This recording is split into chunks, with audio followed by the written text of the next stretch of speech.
Alara Vance stepped off the transport pod onto the gleaming platform of Zidonian Academy, trying not to stare at the dizzying variety of beings around her. As the sole human exchange student accepted into the prestigious Interspecies Research Institute, she knew she would stand out, but nothing had prepared her for the overwhelming sensory experience that greeted her. Creatures of all shapes, sizes, and compositions moved through the arrival terminal. Some floated gracefully above the ground. Others crawled along specialized pathways on multiple limbs, and still others seemed to shift and change form as they moved.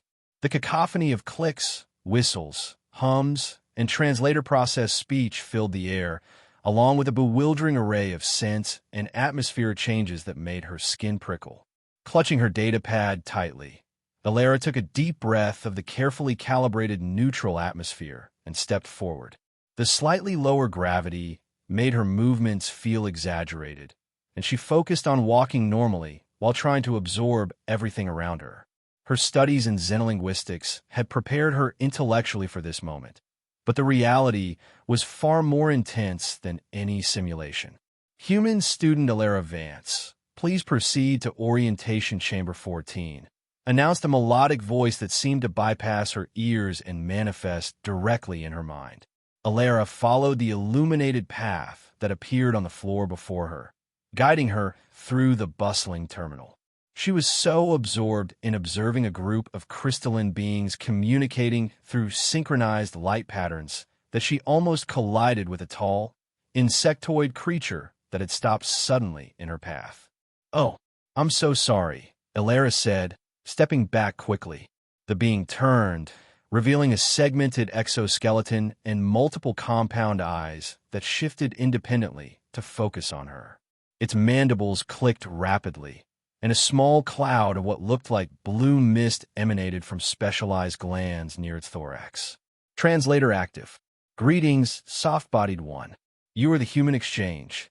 The voice came from a small device attached to the being's exoskeleton.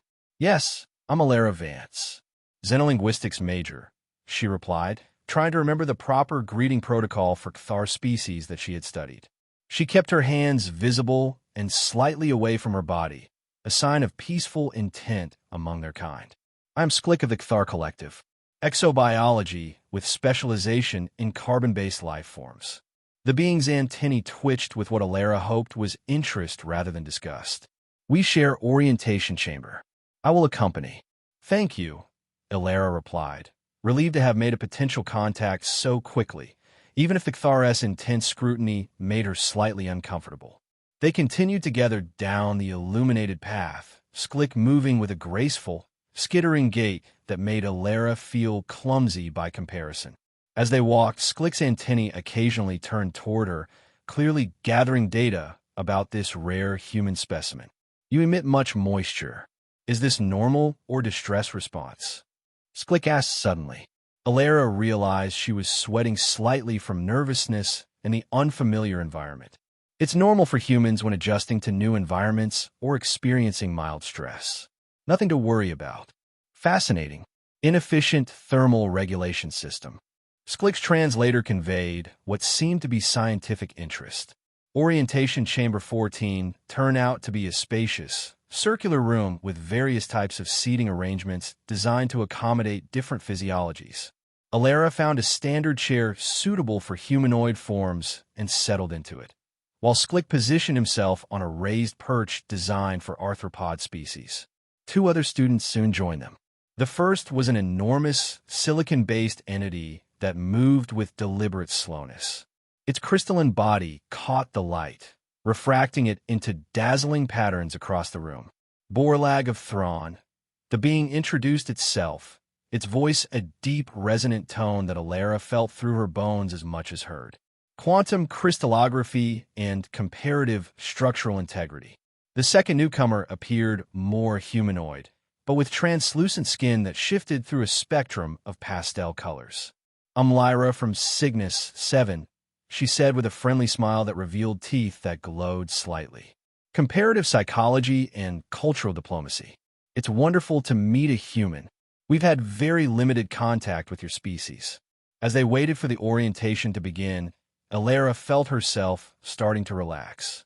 Despite their alien appearances, her fellow students seemed curious rather than hostile, and the universal translators were functioning perfectly, eliminating at least one potential barrier. Professor Zyler, the Dean of Galactic Diplomacy, made a dramatic entrance, their form comprised of what appeared to be pure energy contained within a loosely humanoid shape. The professor's voice resonated with authority as they welcomed the new students to the most diverse and prestigious interspecies academic community in 12-star systems. The orientation proceeded with introductions, explanations of the Academy's facilities, safety protocols for various species requirements, and an overview of the academic programs. Alara took careful notes, determined to adapt quickly and make the most of this unique opportunity. Hours later, as the orientation was concluding, Professor Zyler assigned them their first group project. You four represent an excellent cross-section of different life forms and perspectives. I expect a collaborative presentation on communication barriers and bridges in interspecies dialogue by the end of the lunar cycle. With that task assigned, the students were dismissed to explore the Academy's central library to begin their research. The library was a marvel of architecture and technology, with hovering information spheres, direct neural interfaces for compatible species, and traditional data storage methods for those who preferred them. Ambient light from artificial celestial bodies provided gentle illumination, and the atmosphere was one of hushed concentration. They found a quiet study alcove and began to discuss their approach to the project. For several hours, they worked steadily, occasionally breaking off to fetch reference materials or to take notes. Alara remained seated for a long time, engrossed in her research, barely moving except to tap at her datapad. Finally, after nearly 3 hours of continuous sitting, Alara needed to stretch her stiff muscles and retrieve a reference text from a higher shelf. She rose from her chair, arching her back slightly. The silence of the library was suddenly broken by a series of loud, dry cracking sounds emanating from Alara's knees and back. The sharp pop, pop, crack echoed in the quiet space, seeming unnaturally loud. Sklik reacted instantly, leaping backward with shocking speed. His mandibles clattered in what was clearly alarm, and a dense cloud of acrid-smelling pheromones filled the air around him, causing nearby Cthar students to freeze and turn toward the perceived threat. Borlag's crystalline structure visibly vibrated, producing a low, warning hum.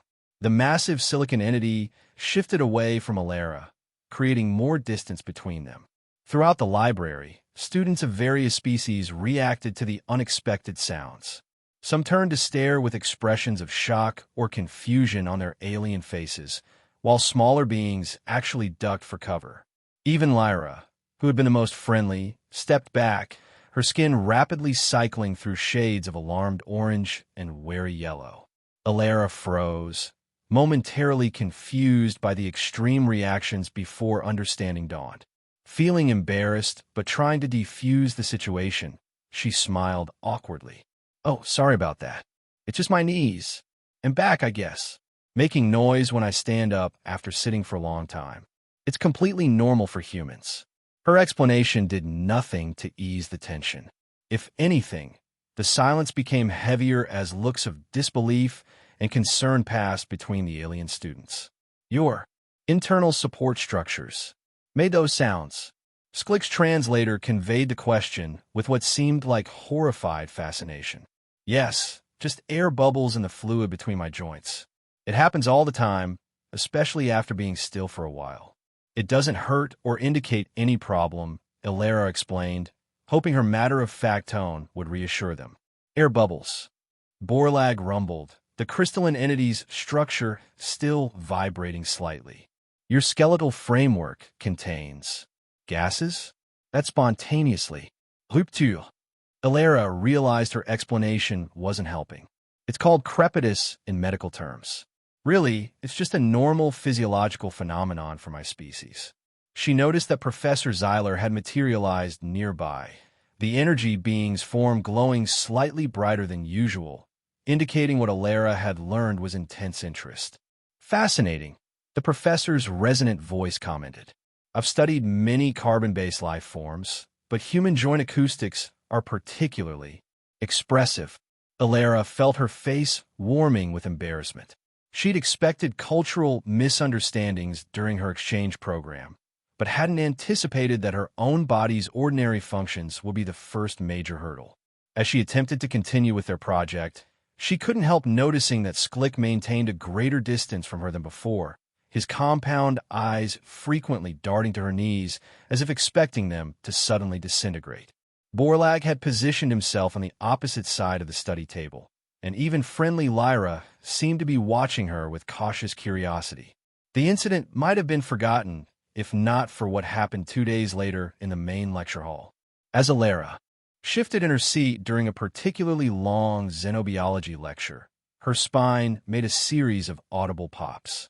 The Kthar student seated beside her immediately released alarm pheromones that caused a chain reaction of distress among the insectoid species in the room, disrupting the entire class. By the end of her first week, Alara had become something of a minor legend within the academy. Whispers and translated murmurs followed her through the corridors. She caught fragments of conversations, structural instability, imminent collapse, evolutionary design flaw. Some students, primarily those with rigid exoskeletons or crystalline forms, began referring to her by nicknames she wasn't meant to hear, but that her translator occasionally picked up. The fragile one, about to shatter, or the mysterious sound. Sklik, driven by scientific curiosity despite his evident concern, had begun documenting every sound Alara made. The Kthar followed her at a safe distance, recording not just her joint noises, but also her sighs, yawns, and even her occasional grumbles of fatigue, interpreting each as potential indicators of internal structural degradation. One morning, Alara entered the laboratory to find Borlag analyzing a recording of her knee sounds. The silicon entity had created a complex frequency analysis displayed as a three-dimensional hologram. I have calculated the resonant frequencies, Borlag announced without preamble. Human skeletal structures exhibit extremely low tensile strength and nearly zero fault tolerance. The acoustic signatures suggest imminent failure points throughout your endoskeletal system. That's not, Alara began, but Borlag continued, the crystalline being's structure vibrating with what seemed like concern. I maintain a safety perimeter calculated at 2.3 meters to avoid proximity should catastrophic structural failure occur. Alara sighed, which Sklik promptly recorded as respiratory distress indicator 17. Only Lyra, with her empathetic nature, attempted to bridge the growing gap of understanding. They're just concerned for you, she explained as her skin shifted to a gentle blue. Many species here have never encountered humans before. Your biology seems so dynamic compared to ours. You mean they think I'm falling apart? Alara replied with a rueful smile. Well, yes, Lyra admitted, especially the silicon-based and exoskeletal species. They view your constant sounds and soft tissue movements as signs of instability. The situation came to a head when Professor Zeiler, still fascinated by this interspecies misunderstanding, assigned Alara, Sklik, Borlag, and Lyra to a special research project, Comparative Resilience and Stress Response in Carbon-Based Life Forms, exemplified by humans, and silicon energy/gas-based life forms. The project's stated goal was to deepen understanding of different biological structures' limitations and strengths. However, Alara couldn't shake the feeling that she was the primary research subject rather than a participating researcher. As part of the project, the team conducted experiments in simulated environments. During a low-gravity mobility test, modeled after Kthar's moon, Alara performed quite well, moving with the agility she'd developed through astronaut training exercises on Earth. However, when she experienced muscle soreness the following day and performed stretching exercises to alleviate it, Sklik and Borlag interpreted this as evidence of severe microstructural damage, resulting from what they considered minimal exertion. Your species requires cyclical shutdown periods for maintenance, Borlag observed when Alara mentioned her need for sleep. Inefficient design. Thrawn operate continuously. And when you change color here, Sklik added, pointing to a small bruise on Alara's arm that she'd gotten from bumping into lab equipment, it indicates uncontrolled tissue modification.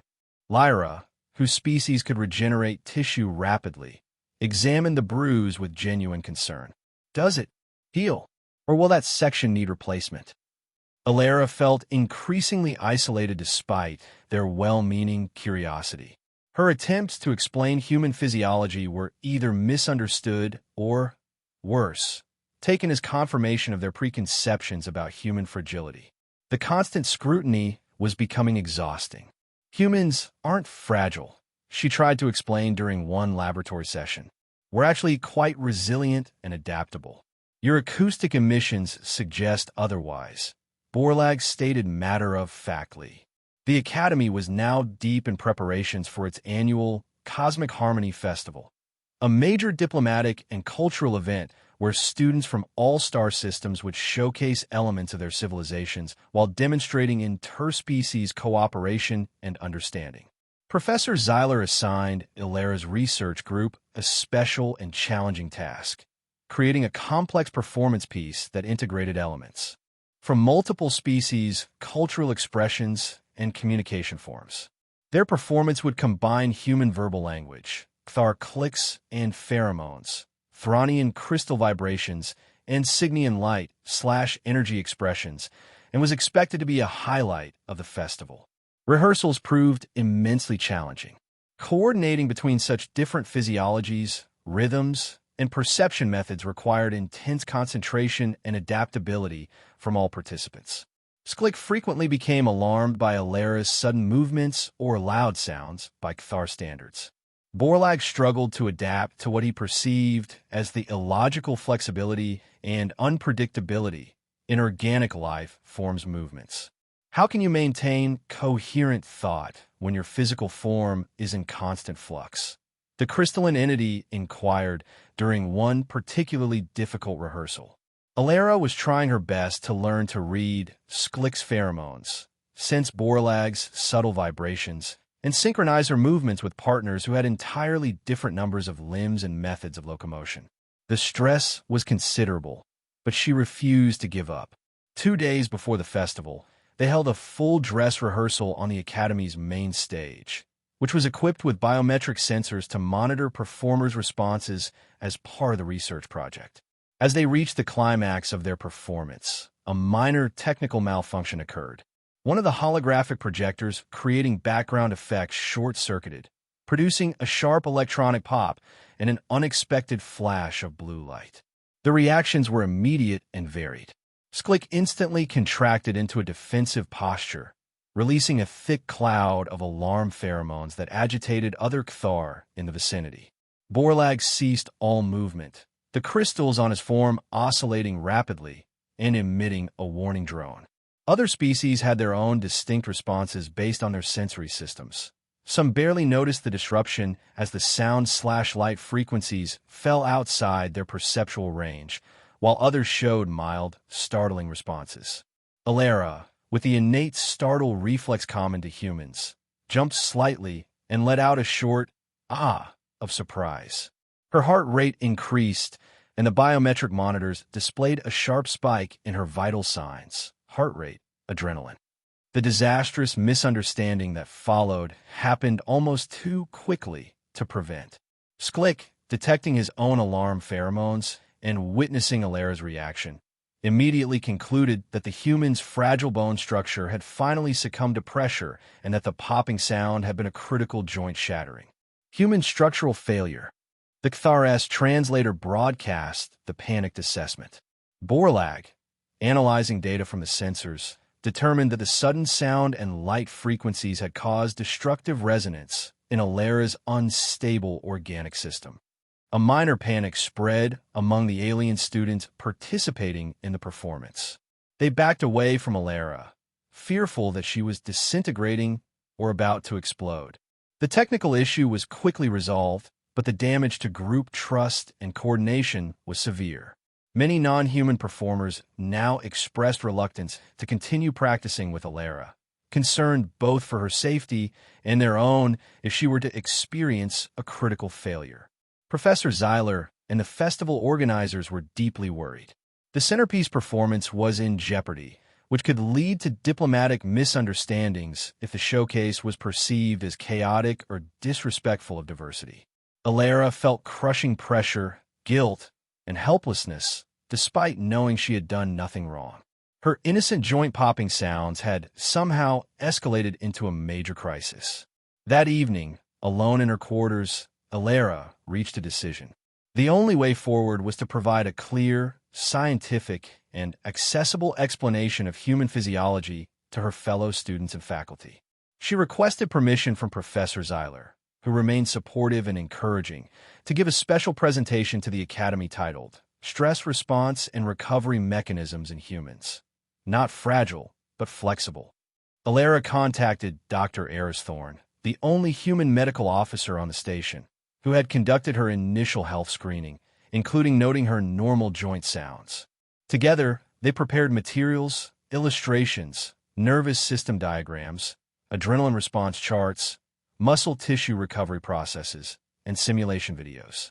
The presentation was scheduled for the next morning, giving the performance group one final day to rehearse if all went well. As Alara took her place on the small podium in the lecture hall, she was surprised to see not just a research group, but dozens of students and faculty from across the academy.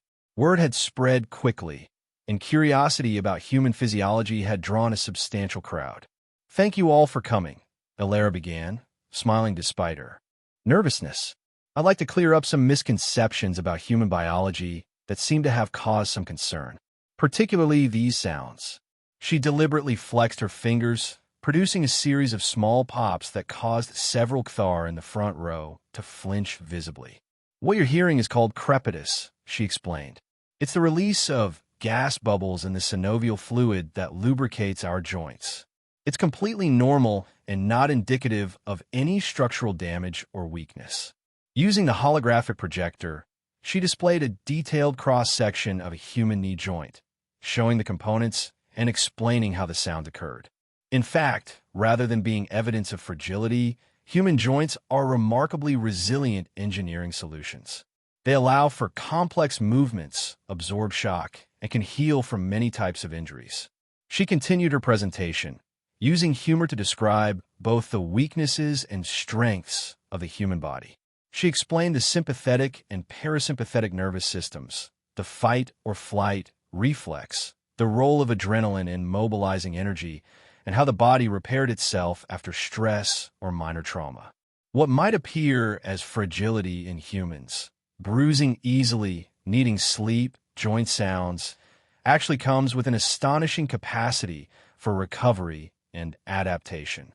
Humans aren't designed to be statically invulnerable, but to respond flexibly and learn from injury. She compared this to other species. Some had hard shells for protection, but less flexibility. Some had extraordinary regenerative abilities, but slower responses to immediate stimuli. Our bodies reflect the evolutionary pressures of Earth, a variable environment where adaptability proved more valuable than fixed resistance. Our systems prioritize recovery over prevention, adaptation over permanence. Dr. Thorne joined her for the question and answer session that followed, providing additional medical context and verification of her explanations. Sklick raised a limb to ask the first question.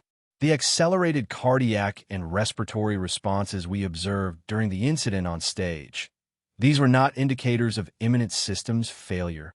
"Not at all," Alara explained. "That was our fight or flight response, a temporary mobilization of resources to deal with perceived danger. It's actually a highly effective survival mechanism that prepares us to respond quickly to threats."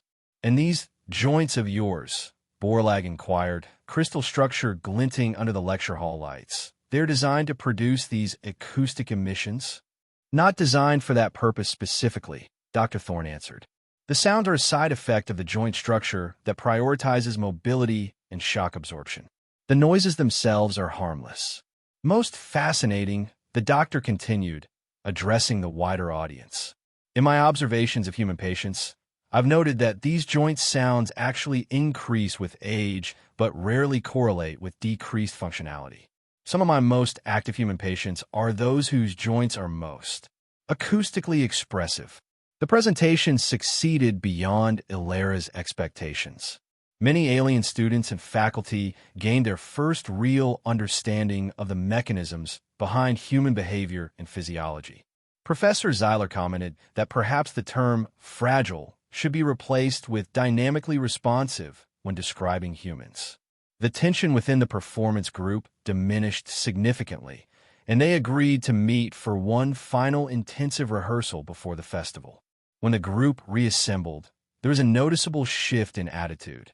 With new understanding, they collectively reworked their performance piece. Rather than trying to hide or eliminate Ilara's differences, they decided to creatively incorporate them. For example, one segment of the performance would include the members reacting to a controlled, unexpected stimulus. An Ilara's startle reflex will be followed by a sequence of movements demonstrating rapid control and recovery, harmonizing with the distinctive reactions of other species. Schlick and Borlag actively proposed ways their pheromones and crystal vibrations could signal or support Ilara during transitions between states. Your rapid return to baseline after stimulation could be highlighted by a pheromone cascade. Schlick suggested, antennae quivering with what Ilara now recognized as excitement rather than fear.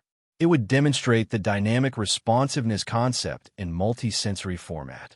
Borlag, who had been reanalyzing Ilara's biometric data, noted with what seemed like newfound respect. The efficiency of your homeostatic restoration is unexpectedly optimal. I had incorrectly categorized the initial deviation as system failure rather than adaptive response. The night of the Cosmic Harmony Festival arrived. The Grand Hall of the Academy was filled with academics, diplomats, and officials from many star systems. The atmosphere was charged with anticipation as performances showcasing the unique talents and attributes of various species proceeded. When it came time for Ilara's group to perform, there was a moment of tension as they took their positions on the stage. Their performance began with representations of distinct communication forms: verbal language, chemical signals, crystalline vibrations, and color/light expressions, initially separate and disjointed. Then came a carefully staged moment, based on an earlier mishap, when an unexpected sound and light effect was triggered. Instead of panic, the group executed a perfectly coordinated sequence of responses. Ilara displayed a natural startle reaction, but immediately transformed it into a graceful movement, demonstrating control and calm. The other members showcased their species' characteristic responses in synchrony and harmony. The audience, including diplomats from many star systems, was deeply impressed by the unique performance that demonstrated profound understanding and respect for interspecies diversity. The piece was acclaimed as a true symbol of genuine harmony. In the days that followed, Ilara noticed significant changes in how she was perceived and in her relationships with others at the Academy. Schlick, now with genuine scientific respect, approached her with a proposal. Would you collaborate on a research paper for the Academy journal titled Sensory Response and Multimodal Information Processing in Humans in Extraterrestrial Environments? A case study? Borlag, during a group discussion, acknowledged that dynamic organic systems, while apparently chaotic, possess a unique and effective form of resilience, albeit following a different logic. Ilara was no longer called the fragile one. Instead, she earned respect from her fellow students for her honesty, knowledge, and ability to bridge understanding between species. Her joint popping sounds were still there whenever she stood up after sitting for long periods, but now they were often met with knowing nods, gentle clicks of empathy from Schlick, or even a soft crystalline vibration from Borlag, signs of acceptance and friendship. At the end of the term, Professor Zeiler invited Ilara to their office, the energy beings form glowing warmly. Your contribution to the Academy has been exceptional, Ilara, the professor said. Not just academically, but in advancing true interspecies understanding. Thank you, Professor, Ilara replied, touched by the praise. Though I must admit, it wasn't the kind of learning curve I expected. The most valuable lessons rarely are. Zyler's resonant voice conveyed amusement. You've demonstrated that communication barriers can be overcome with patience and mutual respect. The Academy would be honored if you would consider extending your stay for another term. We're planning a comparative study of emotional expression across species that would benefit greatly from your perspective. I'd be delighted, Alara said without hesitation. As she left the professor's office, Alara found Sklik, Borlag, and Lyra waiting for her in the corridor. We suspected you might need sustenance after your meeting, Sklik explained, mandibles clicking gently. The cafeteria has attempted to synthesize something called ice cream based on your molecular descriptions. The results are biochemically questionable, but potentially interesting. We have secured a study alcove with appropriate seating for all our physiological requirements. Borlag added, crystal structure gleaming with subtle colors that Alara had learned indicated pleasant anticipation. And, Lyra said, her skin glowing a warm pink of friendship. We have compiled a list of questions about Earth culture that have been accumulating among students. Apparently, you've made humanity seem much more intriguing than previously thought. Alara smiled, feeling truly at home at Zidonian Academy for the first time. Lead the way, she said. As they walked together toward the cafeteria, she stood from the bench where she'd been waiting, her knees making their characteristic popping sound. Sklik's antennae twitched in what she now recognized as amusement. Borlag's crystals resonated with a harmonizing frequency, and Lyra's skin flickered briefly to match the sound's pattern. These were the sounds of normality, of acceptance, and of a unique friendship among the stars. And when a new batch of exchange students arrived the following term, Alara noticed Sklik explaining patiently to a startled newcomer who had jumped at the sound of her popping knees. That is normal human joint acoustics. It indicates flexibility, not failure. Their resilience takes different forms than ours, but is equally effective. They are not fragile, merely differently adapted. Alara couldn't help but smile. Perhaps understanding between different worlds began with something as simple as explaining why human knees go crack when standing up.